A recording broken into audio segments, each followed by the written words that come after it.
Chris, what is topic number 5? This one comes from Jose Wilson. So during the investors meeting with Warner Discovery today, Big Poppa Zaslav confirmed that DC will be following a 10-year plan that is similar to Bob Iger and Alan Horne's 10-year plan that Feigie adopted for Marvel.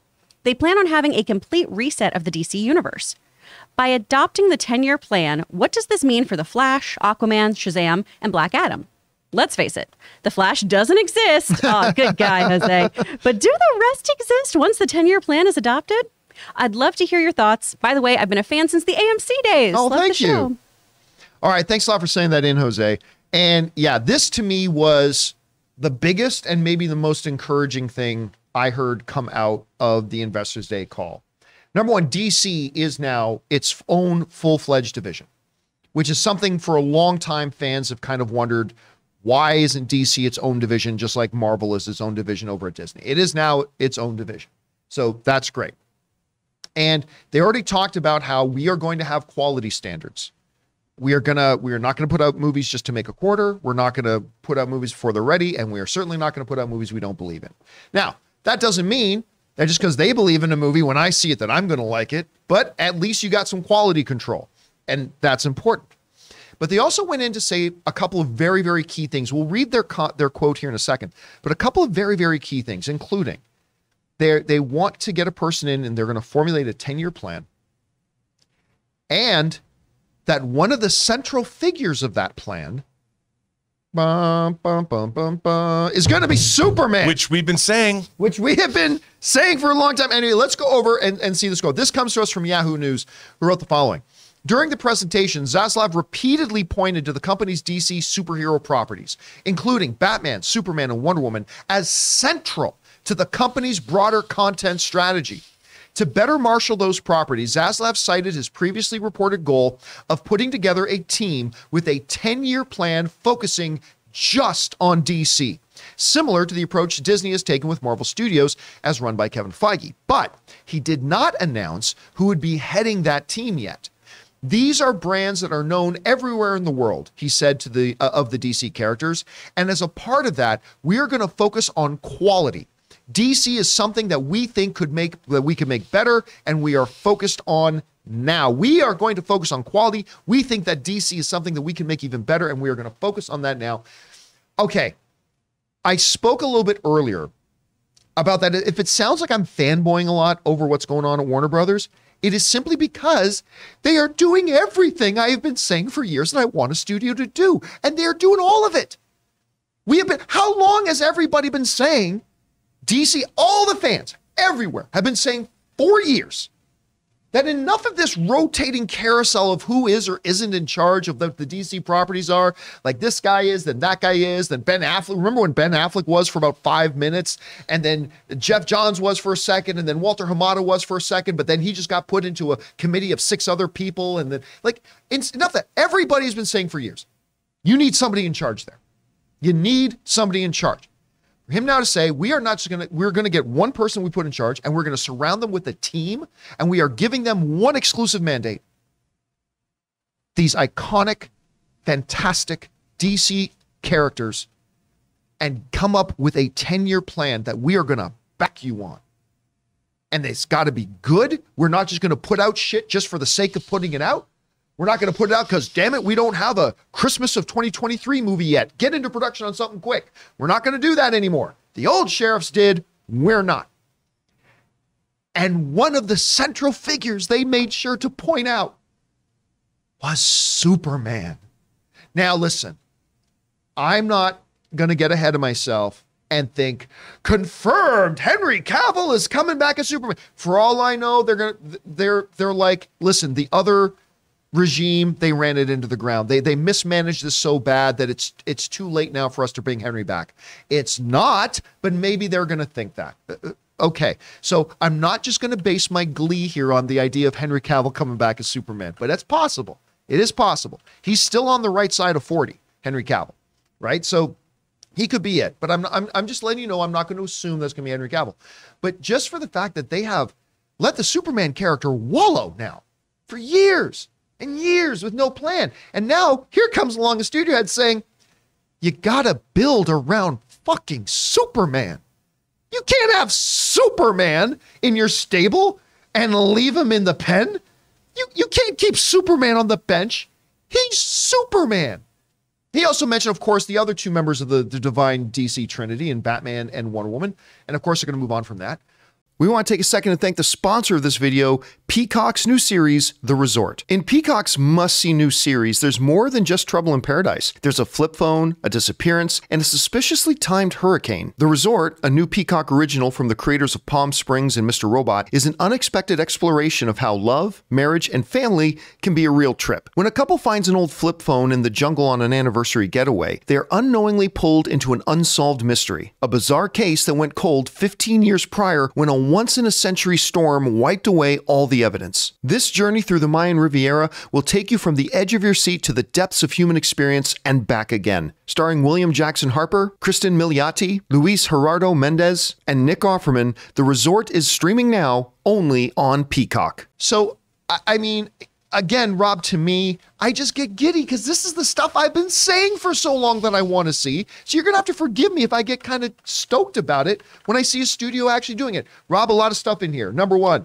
new team. Number two, we are going to look for a person to put in there. I'm sure that's going to be one of Alan Horne's number one job. He put a little guy called Kevin Feige in there.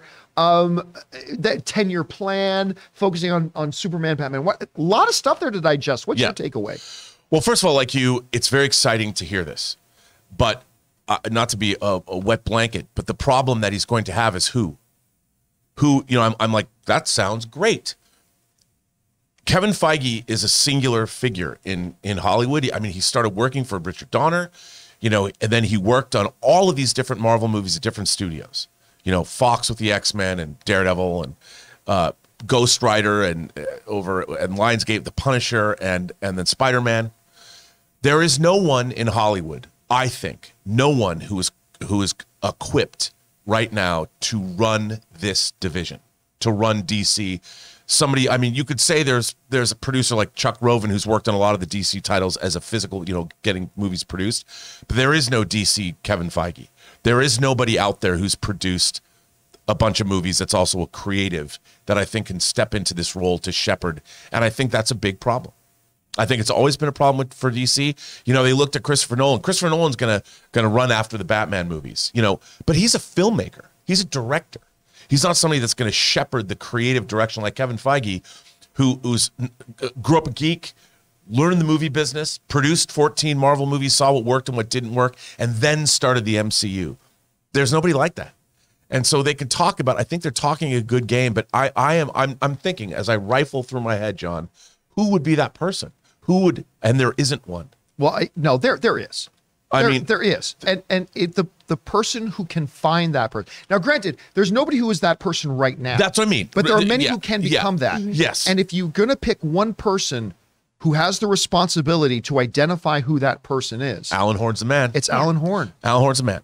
And I'm just saying that it's a tall order. It is. It's a tall Absolutely. order. And you know, I saw a Superman movie get made from soup to nuts, and it's tough. And I think that what they need to do is, if they're going to start over from scratch, I mean, you've got things like Momoa's great as Aquaman. Yeah. And Cavill is great as Superman. I think somebody would say, do you start a new universe with a Henry Cavill? You've got Pattinson, which that movie's really good.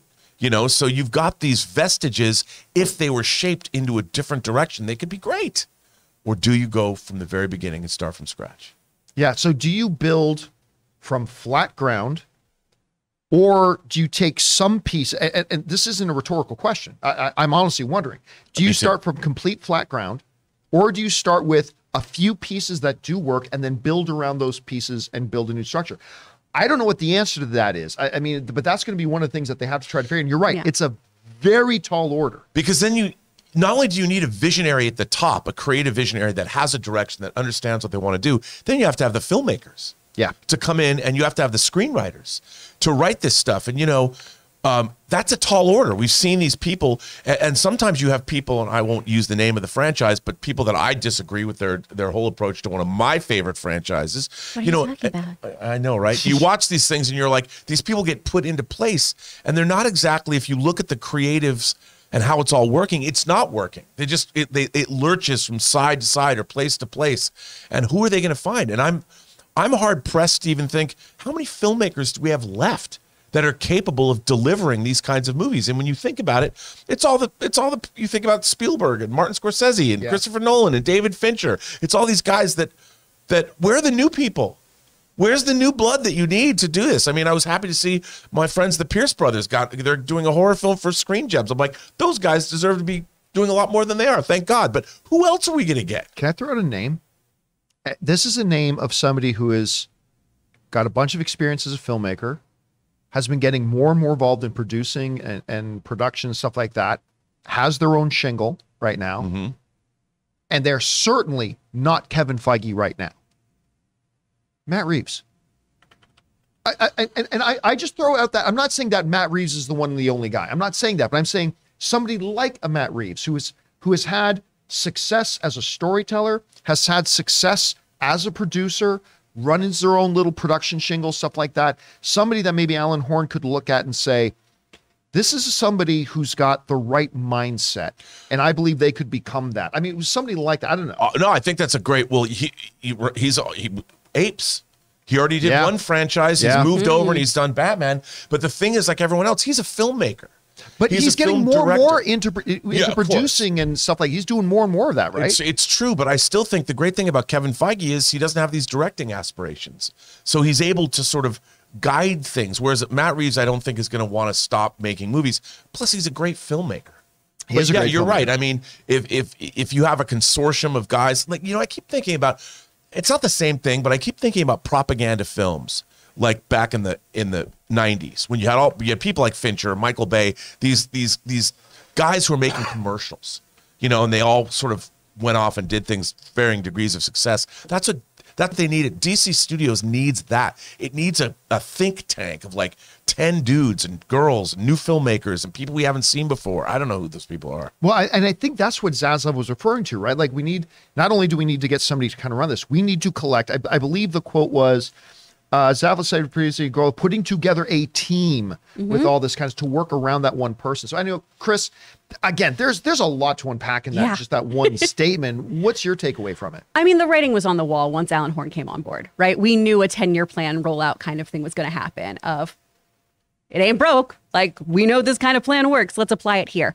My big thing with all of this is getting the right people in, getting that right team, building all of that. DC for years has had kind of this purple cow problem, to use a marketing term, where it's just been, well, let's do different. Let's do something different.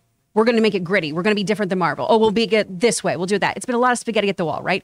And the purple cow method of marketing something being different so that you attract attention being different for the sake of different, it doesn't really work, right? You have to be different and engaging in a way that is remarkable for your audience, right? And I feel like that's been part of the issue here is we haven't always been thinking about the audience and the overall appeal of our films in a cohesive whole. So I'm hoping that with this team, we are thinking about, hey, let's do things that are remarkable, but quality. And I think that's where the quality control things are going to come into place. And I'm hoping that we do have that Marvel thing like you were alluding to earlier of we can have different flavors in here, but there is going to be cohesion and there is going to be a standard. That's the hope. So. And here's the one big question mark, though. As I fanboy out over all these moves and direction that they're doing, because they're doing everything so far. Somebody brought up in the live chat yesterday, it might have been a live chat, might have been one of the super chat questions, can't remember, but brought up a very, very, very good point, which is, okay, right now, Warner Brothers is doing the right things as far as what they're axing, right? Let's get rid of the stuff that we do not believe in. Let's clear the decks of things that are just costing us money and not making any money. Let's institute quality standards and all that kind of stuff. Okay, love what they're doing so far. Every move they've done so far to me is the right move. But that's only half the equation. Yeah. Great, you're committed to not putting out crap movies, but are you capable of making great movies? Exactly. That was a super chat. And that was our super chat. Yeah. Somebody brought that up. And that is going to be ultimately be the multi-billion-dollar question. Because so far they're doing all the right things, but none of it means anything if they can't put out great content. And now, unfortunately, we are 2 to 3 years away from finding out if they can do that part. Because a lot of the stuff that's going to come out in the next year or two, this is all stuff that finds its roots under the old regime. And some of it's going to be good, some of it's going to be bad, whatever.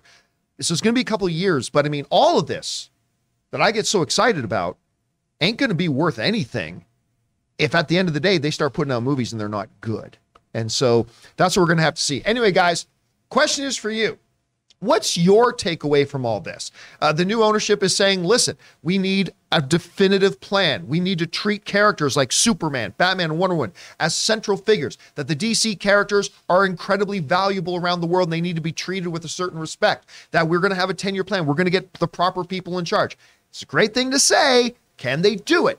What do you guys think about that? Jump down to the comment section below and let us know your thoughts.